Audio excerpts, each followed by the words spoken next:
Homaji, how can we achieve balance in our lives? We see a world in which violence appears to be increasing. People act in very crazy ways that seem mentally imbalanced. How can we create more How do you balance? get balance? Well, you have to understand that everything is dual. To have balance, you have to balance the left and the right. A tightrope walker will make sure that he doesn't fall right or left. I'm doing it from your direction. And um, so I think that the most important thing is not to go with things. When, for example, you see people on television getting all excited because they've got this beautiful new soap or whatever it might be, don't get excited. Realize that after this, then what? Things will be again calm and different. Don't go with things. Don't go with the mood of the moment. Don't go with fads. Don't go with people's opinions. Always refer things back to your own center so that you don't go too far left or too far right. Always ask yourself, does this feel right to me? And you will find that in that thinking, that many times people's opinions are completely unbalanced. They hate somebody because if you find somebody hating you, for example, I remember this one man said to me, I don't know why I hate you, but I hate you. I just had to say, I'm sorry, I don't hate you, I can't help you. But don't get swept up by other people's emotions. I know that, it was a man standing on a ledge in a high building going to throw himself off. The people down below were saying, come on, jump, jump. How can they do such a thing? It was, think things through. Would you like to be that person squashing on the pavement? Fortunately, I don't think people ever reach the point of knowing that they've squashed their bodies. I think your consciousness is taken out of your body before that. But the thing is that people's opinions are so often unbalanced. You talk of the hatred in this world. Ask yourself, I know, for example, there was this heavy anti-German feeling in America and in England during the Second World War. Well, I had driven through Germany. Yes, I knew that the Nazis were doing evil things, but I found many very kind and good people in Germany. I could never persuade myself that the German people were evil, or that the Japs were evil, or anybody's evil. And this generalization that people make, this fantasy that some people are evil, you get angry with people because they've done this. Or realize people are people. They may make mistakes, they may be wrong in certain ways, but we should have compassion, not anger. So the violence that we see in the world today is based on the simple fact, it derives from the simple fact that people want things their way. Why do people get angry? Because things aren't going the way they want them to. Then why want them that way? Why not just accept that this is how they are? It seems silly to get angry. If people are going to all be angry with you and hate you, well, let them do it. Why get angry about it yourself? Why enter into that? The basic reason for not having negative emotions is that it makes you unhappy. You become restless. You become shrinking in your identification. You don't broaden your identity to feel the sorrows and the joys of other people. So a balanced life helps you to see things as they are. An unbalanced life, well, when I'm tottering over here like this, how can I think about anything but getting back to my balance again? When you're calm, then you see things equally.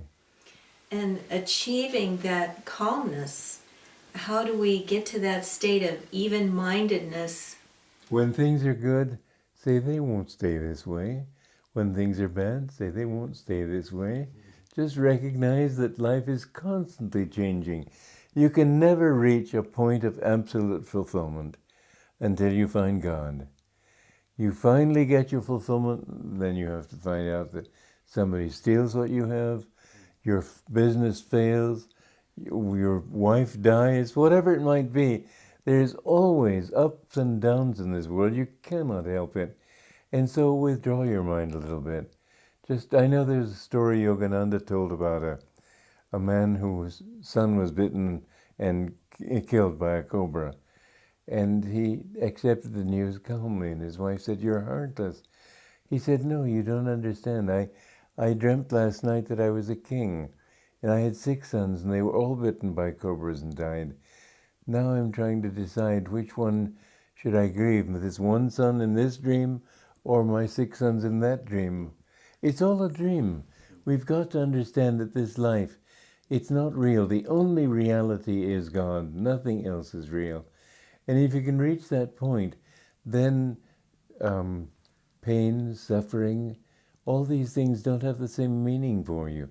You try to correct them, but you don't get absolutely devastated by them." Is that partly why the scriptures say that contentment is the supreme virtue? Yes. Santosha, they call it in India. It's a supreme virtue. Because when you're contented, you can be even-minded all the time. A very good practice is to try to be even-minded and cheerful at all times. Now, somebody very close to you dies. You can't be cheerful about that in the sense of, "Oh, ha, ha, what fun." But you can say, I know that it's temporary, that soul goes on. I will join, if we have love, I will join that soul in the future. And so you know that death will come in the end to everything. I have this book that I wrote, A Pilgrimage to Guadalupe, and it begins with this man at the graveyard where he's just lost his wife. And he feels this great anguish. And he realizes that it isn't due to her loss, because he knew that that would have to come sooner or later. But he's asking himself, why do we have to live in the first place? Well, we have to live because we have to learn how to live. We have to learn how to live because we have to learn how to become even-minded and cheerful and to experience God, who is that unchanging bliss, to experience Him in every moment of our lives. This is why life is necessary. And it's a delusion, it's a dream, but we have to go through those experiences to realize, finally, that we are a part of Him. Swamiji, we've spoken of mental balance, which is sort of another way of saying mental hygiene. Is there physical hygiene, we understand what to do about our bodies, but are there practices that would help to create more of that? I certainly think so. There are thoughts that are toxic. Negative thinking is toxic. It actually attracts to you. Every thought that you have it projects energy, and that energy creates a magnetic field. And so if you expect to fail, you'll be much more likely to fail than if you expect success. I used to have this theory when I was in college. If you want to be lucky, then don't just wait around for luck to come to you. Expect to be lucky and go out and meet luck halfway. And I found that theory worked. Everything I tried to do, it was successful. Then I got into a period where I became ill and I lost my energy. And from then on, for the period, while that period of negativity lasted, nothing went right. So my expectations are a very important part of whether I will really succeed. So toxic thoughts are negative thoughts. Anything that creates, it's like static on a radio. If you're not right on the program, we had this old radio in Delhi when I was a boy that was, this is BBC, and so that static we have to get rid of because it prevents us from clear thinking, it prevents us from feeling, from understanding things are right. We get prejudices against people, we hate people, we get angry at things. This is all toxic, and it's very important to understand that your thoughts are more important even than what you eat. They're the more toxic thing. hatred, anger, greed, lust, all these faults are faults because they confuse your own brain. You don't see things clearly, and nothing comes right for you when you are toxic like that. Swamiji, when Christ speaks of what comes out of you as being sort of more dangerous or more important than what goes in, That's what he's saying. but how does it come out? Where does it come from in order to come out? Well, your thoughts are your sort of force field around you, and so if your mouth is the cannon, and words are the cannonballs, and if you speak negative thoughts, it's even worse than thinking negative thoughts.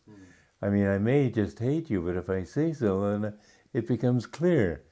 And so always remember, think before you speak. Think, will this be beneficial to somebody? Just don't blurt out, oh, you always... Somebody said that one of the reasons for their harmony in marriage was that they had decided at the beginning never to use the word always. You know, you always do something when really you only did it once. So think before you speak.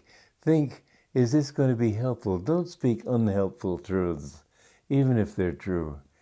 Wait until you think that this can help that person and then say it. And the people who blurt out their opinions create havoc.